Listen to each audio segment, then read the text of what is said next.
Hello and welcome to episode 2 of Let's Play Final Fantasy Tactics Advance with your host, as always, Mah-Dry-Bread, and thank you for tuning in for the rest of the Let's Play. I hope you're watching this on the playlist, it'll make things a lot easier. So, between episodes, I just walked around a little bit and checked the two stores to remind myself that the stores stock different things. They don't. And I also just bought a little bit of equipment, that is to say, I didn't really buy equipment, I just bought some more items to restore negative stat effects. And I made sure that I had all of my abilities equipped and whatnot. I noticed that our main character here didn't have his shield bearer turned on, but it doesn't really matter as he's currently a soldier. His shield is currently teaching him shield bearer, which is an ability that, when you have that support ability equipped, no matter what class you are, you can have a shield. Not really a huge deal because every class he's going to be using can either use a shield or a two-handed sword, but it's nice to have for every little ability that you can get. Other than that, everything is pretty well kept the same. I just got a few items in case of negative stat effects that I can't take care of otherwise. So we're going to go to the pub, and we're going to go ahead and I'll show you how the pub works. It's got rumors, which they spelled wrong. They spell a lot of things wrong because they do use the American English, which the rest of the planet does not for obvious reasons. And missions. Now, we only have one mission right now, and this is of course the next story one of herb picking. However, I'm going to show you rumors first. Most of these things early on are kind of instructional things on how to play the game. However, you do get flavor text later on, which is just fun if you like the story. So I will skim through these very quickly so that you can pause and read them if you would like to. And this is to show, of course, there's discontent about these law systems.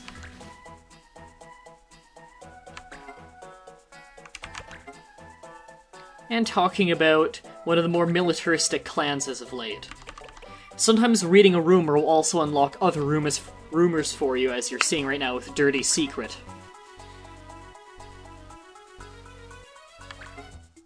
And of course we learn more about these things in the future. If it has an exclamation point before it, that usually means it's just a straight-up tutorial, but written in flavor text, which is another thing I really like about this game. It doesn't just teach you, it kind of does this in character in a kind of a logical way. It's not just an omnipotent narrator tells you. I think it really shows for the, effort they put into little things like this. And an odd thing I've never understood about the rumors page, I think anyone who's played this can relate. Sometimes when you're done reading a rumor, your cursor goes back to the top. Other times it doesn't, like you saw went to the top there. Well, this time? No.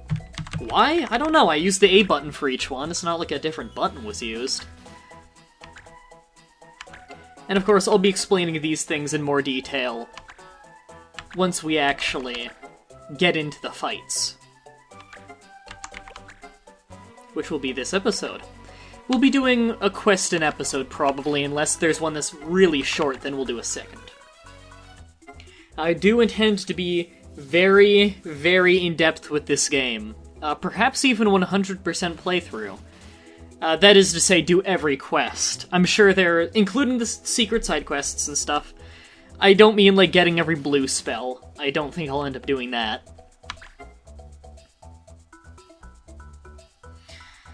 So, this is our first quest that we can take. We get 600 gil for winning, which isn't much, but it's something. No cancellations, which means it is a main story quest. And all we need to do is gather some herbs. Yes, and there are no required items for this quest. If we want, we can take items that will give us a bonus on the quest. However, we won't be needing that. And we have to pay a payment of gil to take a quest. The reward is always better, though.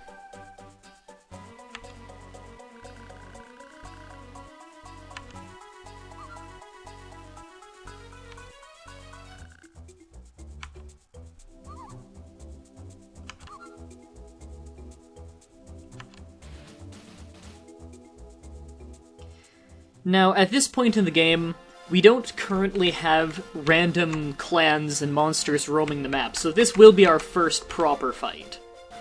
I guess we had a kind of tutorial one, but This is our first proper one.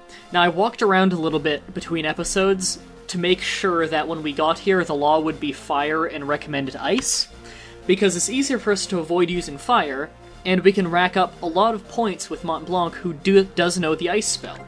So this is the perfect law for us early on.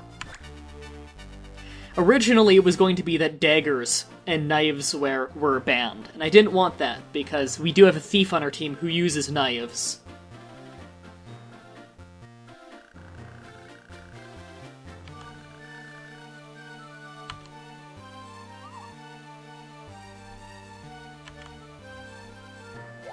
Now, this phase early on in the match, you get to select who you want on your mission with you. If I want, I can actually take away Mont Blanc. If it's a story mission, you can't take away your leader, however. And I believe you can't let him fall in battle, however, they may have had it so he can in this game. So right now, we just want to fill out the entire party. We have no reason not to take someone, considering we have just enough people for a full team. We can, of course, view the battlefield and check people's stats and whatnot. We're fighting only monsters, so they aren't going to really have any equipment. Very few monsters in the game can carry equipment. We also go to the info map just to quickly do last-minute adjustments to our jobs, our abilities, and our items if we so choose. But I don't believe we're going to need to do any of that, and if you hit select, you can quickly check what the laws for the day are, which is forbidden fire, recommended ice. So we're ready to start this fight. All we need to do is defeat every enemy. Of course, the judge appears to enforce the rules. The judge will also move around the bodies every once in a while so they don't get in the way of the battlefield, although I've seen him move them in the way. As we meet enemies, I'll be kind of identifying for you who they are and what they do. For instance, this is a fairy. I don't remember if the game exactly calls them fairies, but that's what they are. And they tend to be spellcasters. They get powerful later on when they learn their spells. Right now, they don't know any. This is our white monk on our team, a very powerful physical class, and his only monk technique right now is Whirlwind, where he attacks every enemy that's around him. So he can't get a hit right now, we'll just have him wait. This is our archer, which, of course, she shoots a bow. She has the boost ability right now, which makes it so she uses up her turn and doesn't do anything. However, she'll get a buff of doing more damage for the next few turns. Or is it just the next attack? Something like that. And to keep in mind that that's not just applying to bows. If you were to have that skill and be another class, you could apply that to any fight attack. And I believe non-magic abilities, but I could be wrong. We have our white mage here, who's just going to sit back and relax for now. We have our thief, who I'm not going to do a whole lot with him. He doesn't have much of a use in this map either than just knifing people, and I don't want him to gain too many levels this early on, because he's a decent class for gaining levels right now. I will have him gain levels as Thief. Thief is not a bad class to gain levels as, however Ninja will be a lot better. So when he can learn to be a ninja is when I want him to really start leveling, because Ninja has fantastic stat gains. We're mostly fighting goblins and redcaps here, the redcaps being the red goblins, which are stronger versions of normal goblins. I think I'll actually move over here. The way the magic system in this game works is you start off with full MP, and you use it up throughout the fights. And I don't believe it naturally regenerates in this game, so unlike the Tactics Ogre game, where you get 10 MP a turn, you actually start with full, and have to find ways to regenerate it. And see, even though I didn't get a kill, simply because I used ice successfully, I get a free judge point. So that's what the recommended is like. You can see how that goblin there is hunched over. That means that he is at low health. It's just a way of quickly glancing and see he's hurt. Critical, not much damage because it was a fairy attacking. And the enemies do gain experience, so they can level up. Now I'm gonna go ahead and finish him off with the white monk, because I do want him to level as a monk a little bit. Monks do have fantastic stat gains for the kind of classes I want him to get into. So you don't need to worry too much when you're playing the game, unless you want to build a really powerful team, about whether or not you should be doing what at what times, you know, level who as what for how many levels. For the sake of this playthrough, I will be a little bit careful about that, but not super methodical about it. Because I do want a powerful enough team to really show you how cool the game can be. Archers, of course, tend to be good mage killers, although she will be learning some abilities later that make her good against everything, like being able to disable arms, legs, or blind people from a distance. Those are what really make the archers useful, not just the shooting of arrows. However, she will become a sniper a little bit later on, and the sniper will be quite useful. Now, a unique thing about redcaps here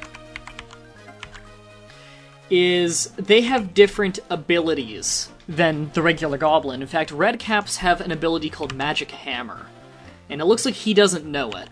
However, this is something they can learn. Magic Hammer is a great kind of mage killer technique, where instead of attacking their health, like you'd normally do, you attack their, I'll just take a hit here. Instead of attacking their health, you attack their MP, which is a really good way to drain the magic power of a powerful enemy caster, especially useful if, say, you're fighting a time mage, where their buffs and debuffs can really change the flow of the match.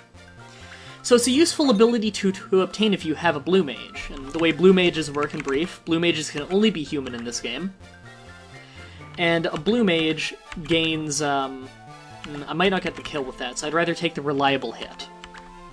Whenever a blue mage is hit by a monster's spell, he or she would then learn how to use that spell.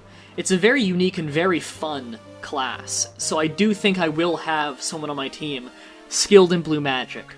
It can be a very, very weak or very, very powerful class, depending on how methodical you are about getting them to learn their spells. Now, this is another good position for a mage here, so Mont Blanc will be good for this. Where, as you can see the radius of these spells, it doesn't show the cone on the ground, however it's where you click, and it's each adjacent diagonal square, so I can actually hit the both of these with it. I might not hit both of them, however I have a chance to hit both of them, so it's a very reliable move.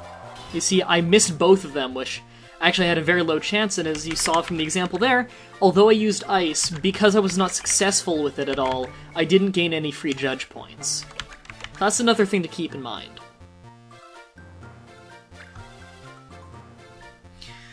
I really like the tactics of this game. Now, goblins are not powerful monsters by any means, they tend to be some of the weakest in the game. However, as you can see there, that red cap would have taken out most of the health of my white mage. So, by no means are they pushovers this early on. However, they are some of the weakest. These regular goblins have the ability Goblin Punch. I don't know if these specific ones are high enough level to have it, but they can learn it. Goblin Punch can do a very random amount of damage between usually 10 and 30 early on. And I will attack here just to get a little bit of experience. I do want him to level as a white mage for a while. White mage does have good stat gains. In fact, I don't think I want him to attack now because I don't feel like I need the extra support, and I'd rather have people like my archer, Mont Blanc, basically everyone but my thief and my main character, soldier, to level. So I feel like I can be a little bit more lenient with what I'm using. You want to be careful about, I'll do that attack just so the monk can finish him. Ooh, almost killed him.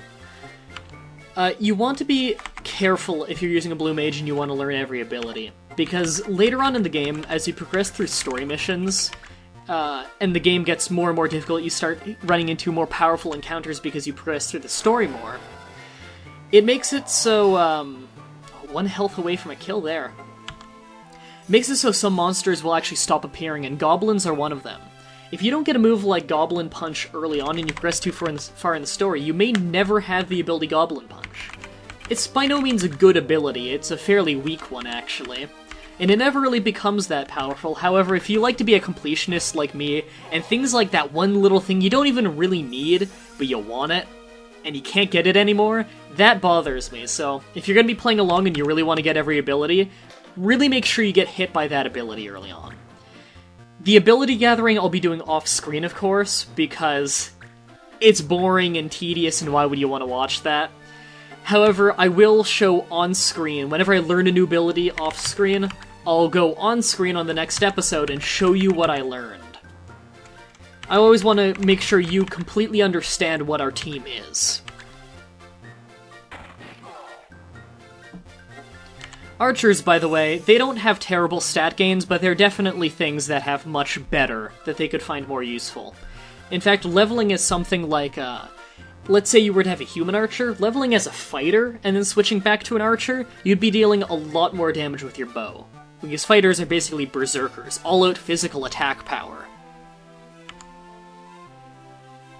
And that's our first quest. We paid a 300 gil fine to get the quest, and gil's of course currency. However, we get 600 in return, so get our money back plus 300. It's not much, but it's a quest done.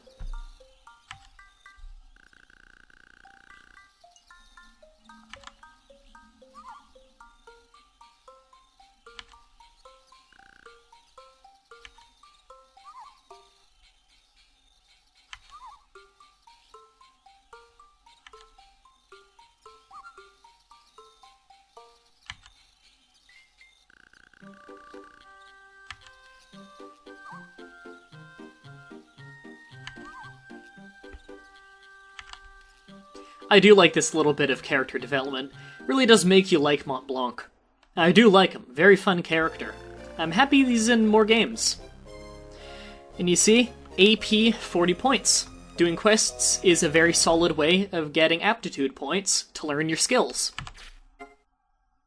And now we get to place the Luta Pass, which I like to have right here. I like to keep everything in one little area early on. And that little shakiness was showing that there's something we can do up there. And it would happen to be a treasure hunt! Now, treasure hunt, if we go to this screen. Treasure hunt, a town surrounded by a mountain is this treasure hunt. Or a town or a mountain surrounded by blank. Never mind, I misread that a little bit. This is just little random events that happen every once in a while where I can click on it and it gives me a random item. What kind of treasure we find is random within certain tiers, of course. And we found iron armor. That's actually very powerful this early on. So let's equip that right away. And I'll be putting that on, actually, my white... your main character starts with a lot of health. The White Monk, although a very healthy class and a very healthy race, can he wear it? No. Okay, White Monks usually can't wear heavier armors. So our heaviest soldier-like class is actually our soldier, our main character MDB here. And giving him the iron armor would be more defense. A nice little thing that the DS sequel did is you can see side by side how many more points you get, but if our defense is 140, and we switch to this, it goes to 146. So yes, that was a decent upgrade, especially this early on.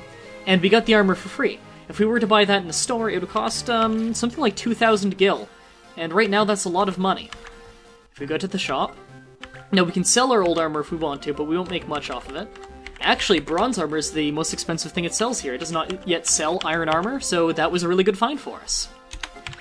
Nice little thing to know is if you go into the party, and you go into the items here, hit enter and hit auto on each category. And it will order it the same way the shop would, where it's ordered in types of weapon, types of armor, stuff like what classes will use what. You're going to want to do that a lot because it makes it less of a jumbled mess. Normally it just goes in the automatic order of whenever you picked up or purchased these items. It can get confusing. So that's about it for this episode. We'll check out the rumors just so we can get straight into the action on the next episode. Looks like the only new ones are law rankings.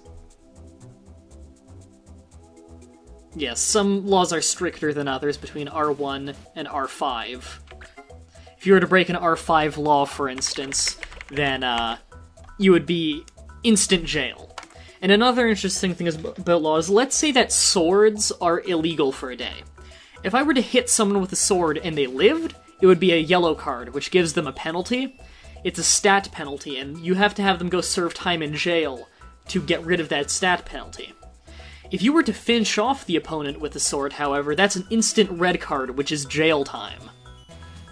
So you don't even get to pick when they serve that jail time, they go serve it right away. And you have to pay a gil fine if you want them to be released early. And this is just to let us know a little bit of the Luta Pass. And as you can see on the mission board, the top mission is always our next story mission. The other ones are just non-mandatory missions we can do if we would like to. And the dueling sub here, as you can see, it's not a picture of a sword, so it's not we go into a battle. This is a contract. This is we send out someone of our clan to go take care of this for us. It's a dispatch. It'll take 3 days, which is 3 tiles of walking, get a lot of gil, get a wizard's hat, and it's required that they be a soldier. It's a stand-in for a duel. So we could actually switch our thief back to a soldier if we wanted. I say that because that's our only person that can become a soldier other than our main character, who is also human. However, your main character can never go on a dispatch mission. So I could turn him back to a thief, and turn my thief back into a soldier and have him go out there and do that. I'll hold off on that a little bit, though, because I don't want him to level up as a soldier a whole lot. It's a decent class to level as, but he'd be getting aptitude points in something that he doesn't need. So I'll do that after Fire, and Snow, and Ludia, if I don't have any other clanmates to do it by that point. And quit missions is just where you can sign yourself up to not do the mission anymore, like drop the mission. However, you did still pay your information fee, so you did lose some money in doing that. So that's it for this episode. On the next episode, we're going to be doing Fire. And you'll get to see one of the side quests, and I think it's a pretty fun one. So, thank you all for watching, and until next time, have a nice day.